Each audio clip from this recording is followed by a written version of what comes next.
पाकिस्तान और अफगानिस्तान की सीमा पर हाल ही में जो जबरदस्त संघर्ष हुआ उसने न सिर्फ क्षेत्रीय राजनीति बल्कि दोनों देशों की आपसी संबंधों को भी गहरे तरीके से प्रभावित किया है।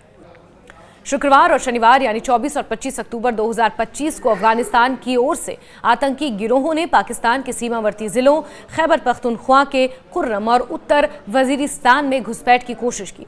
ये इलाके हमेशा से ही आतंकवाद और चरमपंथ के लिए संवेदनशील रहे हैं और पहाड़ी भौगोलिक स्थितियों के चलते सीमा सुरक्षा यहाँ कठिन भी रही है।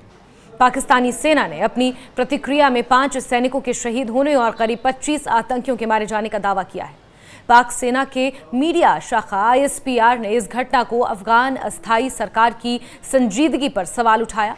साथ ही ये भी कहा कि अफगान प्रशासन अपनी जमीन को आतंकी गतिविधियों के लिए इस्तेमाल नहीं होने देने के वादे पर खरा नहीं उतर रहा है। यह संघर्ष ऐसे समय में हुआ जब तुर्की के इस्तांबुल में दोनों देशों के शीर्ष प्रतिनिधिमंडल तनाव में कमी और शांति की कोशिशों को लेकर वार्ता कर रहे थे। इस वार्ता से पाकिस्तान उम्मीद कर रहा था कि अफगान तालिबान सरकार तहरीक-ए-तालिबान पाकिस्तान जैसे आतंकी संगठनों को लेकर लिखित गारंटी देगी, लेकिन अफगान दल ने पाकिस्तान की शर्तों को अविश्वास मानते हुए खारिज कर दिया।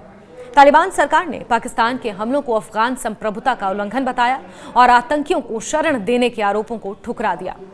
सेना और सरकार के मामलात और बयान पाकिस्तान के रक्षा मंत्री ख्वाजा आसिफ ने इन घटनाओं पर स्पष्ट रूप से चेतावनी दी कि अगर इस्तांबुल वार्ता असफल होती है तो ये संघर्ष ओपन वॉर यानी खुले युद्ध का रूप ले सकता है।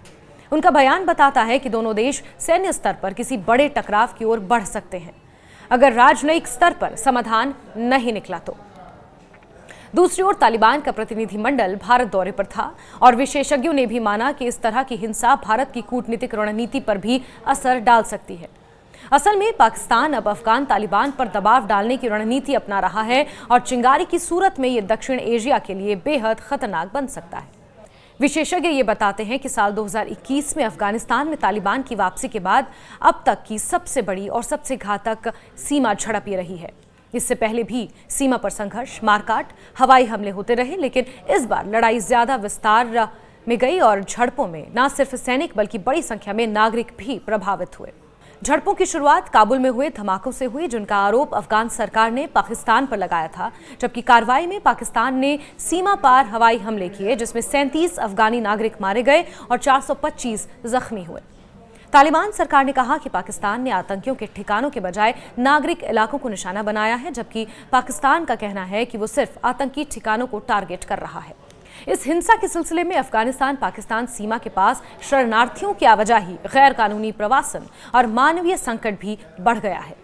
पकड़े गए आतंकी गिरोहों और हताहत नागरिकों की तादाद इस बात की ओर इशारा करती हैं कि दोनों देशों की आम जनता पर इस तनाव का गहरा असर पड़ा है। अफगान शरणार्थियों की जबरन वापसी पर तालिबान ने भी पाकिस्तान के खिलाफ सख्त बयान दिए हैं और मानवीय संकट और अंतर्राष्ट्रीय समुदाय को चेताया है। सुरक्षा मामलों के जानकार मानते हैं कि ये टकराव भारत, तुर्की, कतर और बाकी दक्षिण एशियाई देशों की विदेश नीति को भी प्रभावित करेगा। भारत की अफगान नीति पर असर पड़ने का खतरा है क्योंकि चीन और अमेरिका भी इन घटनाओं पर पैनी नजर रखे हुए हैं। पाकिस्तान भी ये चाहता है कि काबुल सरकार तहरीक-ए-तालिबान पाकिस्तान के असर को खत्म करे ताकि पश्चिमी सीमांत की सुरक्षा बहाल की जा सके। अभी के हालात में दोनों देशों के बीच एक तरह का युद्ध विराम घोषित हुआ है, लेकिन उसकी गारंटी सीमित है। एक शांति समझौते की रूपरेखा कतर और तुर्की की मध्यस्थता में तय की गई थी, जिसमें यह तय हुआ कि अफगान व्यवस्था पाकिस्तान के खिलाफ आतंकी समूहों का समर्थन नहीं करेगी और दोनों देश एक दूसरे की सुरक्षा बलों, नागरिकों या जरूरी ढांचों पर हमला नहीं करेंगे। मगर मैदान जंग की स्थिति और ताज़ा झड़पें ये बताती हैं कि दोनों तरफ भरोसे की कमी है।